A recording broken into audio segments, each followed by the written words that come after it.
All right, everyone. Welcome back to another video. Last time we talked about the Allies stemming the Axis assault on Thala.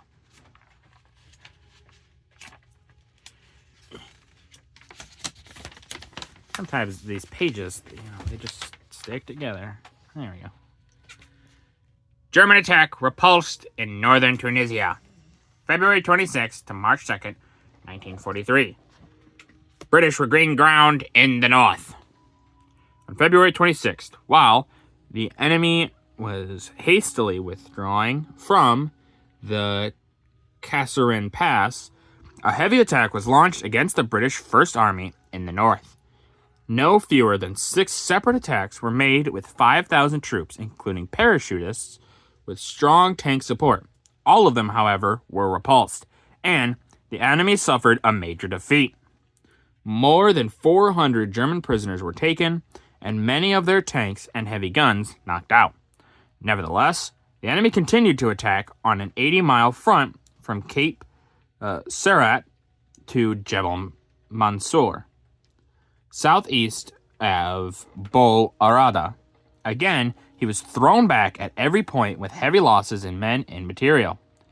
In particular, the Churchill tanks inflicted serious punishment on the enemy's armored columns. By March 2nd, the British forces had regained all the important points, and the enemy, having suffered such grave casualties, reduced the momentum of his attacks. The picture shows British troops crossing a ford.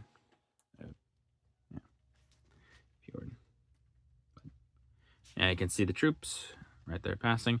And yeah, the Germans, they're just basically throwing away men and supplies at this point in Africa. They're not getting anything, and they just have to keep falling back. There's not really a win condition here in Africa. Rommel, you kind of can tell, kind of knows that because he keeps just pulling back because he's like, we just got to get out of here. And so if he gives up land, he can try to convince the higher ups, like, hey, look, we're not doing anything here. We can't hold this land. We're just getting pushed back. We got to get out of here. And he eventually gets that.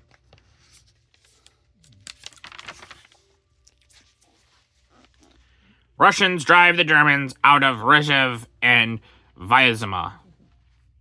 March 3rd to 12th, 1943. Russia's mighty struggle. On a continuous front of over 1,000 miles, Russia's fight against the invader never slacked in its fierce intensity. The German hope that the spring thaw would slow down the Red Army's advance proved unfounded. On March 3rd, the Germans were driven out of Rzhev, 140 miles northwest of Moscow, with losses of 2,000 men killed and of booty including 112 tanks, 78 guns, and over 1,000 railway coaches. Rzhev had been so well fortified that to capture it by flank or frontal assault had been thought impossible. But the German commander, knowing that the Russians were grouping for a gigantic offensive, decided to evacuate the town. To hinder pursuit, the Germans dynamited the bridges over the Volga. Advancing in the northern Ukraine, Soviet troops had success capturing Logov, 50 miles west of Kursk, and Dmitriev, 30 miles north of Logov. Okay. On March 12th, the Russians stormed Vyazma and continued their drive towards Smolensk, the biggest German base in Russia. In the battles for Vyazma, German losses were 9,000 killed. And yeah, that's it. Pictures above the path of the German retreat. We can see here. I think it's supposed to be showing like the destruction they brought as they just ran away. You can see the retreat and just like the damage everything has here. In the top right, It's Germans retreating through the snow. Yeah, he's got a real puffy coat, but yeah, you can see that none of them look happy about this. Which they probably weren't. The Germans, they probably weren't happy at all with any of the non-success that they're having now. They had success, but now they're losing like all of it. And then in the bottom right, now Russian troops with machine guns on sleds. Now that's just goofy. We wouldn't think of like something like this probably today being used, but I mean, think about it. It is useful. If you need to move large guns, they can be heavy. So rather than a man carrying it, just pull it on a sled. The sled easily pulls it. How it seems the terrain right now, it seems like it can be pulled easily. So yeah, it makes sense that they would do this kind of stuff because, well, it would be effective.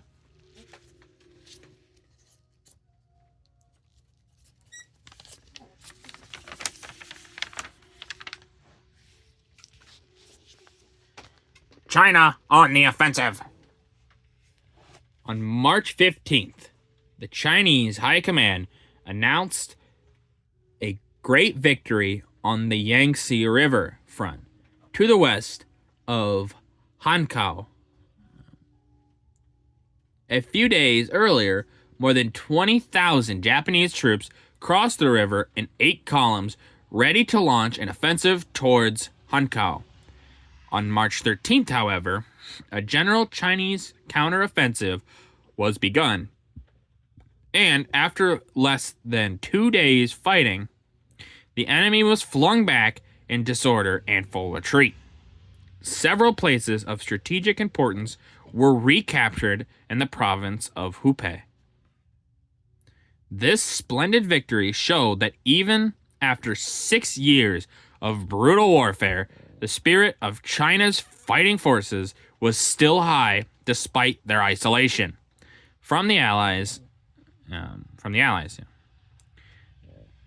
Their serious lack of equipment and widespread famine among the civilian population greatly hindered their army.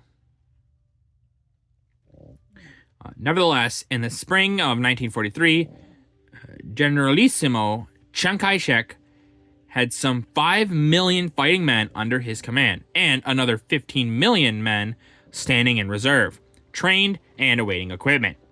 Nearly another 20 million had received preliminary military training. The great bulk of these Chinese armies was recruited from peasant classes. This, in fact, was a source of their great strength. For being bred in the countryside, every man was well acquainted with the terrain which he had to fight, and was tough enough to cover the distances involved in the campaigns against the enemy. Since the Japanese began what they called the China Incident, the Chinese had made rapid strides with the development of their own war industries. As the incident approached its 7th year, there were nearly 2,000 arms factories in parts of the country remote from enemy attack, with thousands of trained women to work in them. This picture shows supply barges on the Yangtze. And yeah, that's one of China's great strengths. We always think of, Russia and the Soviet Union. Their great strength is men. But really, the great strength of China has always been their men. Through basically every war that they've ever had. There's a kind of it's not necessarily a joke, but like a goofy coincidence through most of Chinese history. And it's like, man does X, millions of people, like hundreds of millions of people die. And then it goes back to the status quo. And then literally like 10 years later, same thing happens again. And it's like one of China's great possessions is people. It's got a lot of people, always has. So even now, they just recently were taken up by India, but just until recently, China was the most populated country on the planet. It was around, I think it was like 1.4 billion people. India, it was like 1.41 or something like that. But India passed them up at around 1.45 now. So, but yeah, China's always just had a huge supply of men, and that was their main fighting strength. But that's going to do it for this video. If you guys liked the video, leave a like. If you didn't, leave a comment. Tell me what I can improve on. I always appreciate your feedback. And as always, subscribe. It really does help with the channel. Thank you.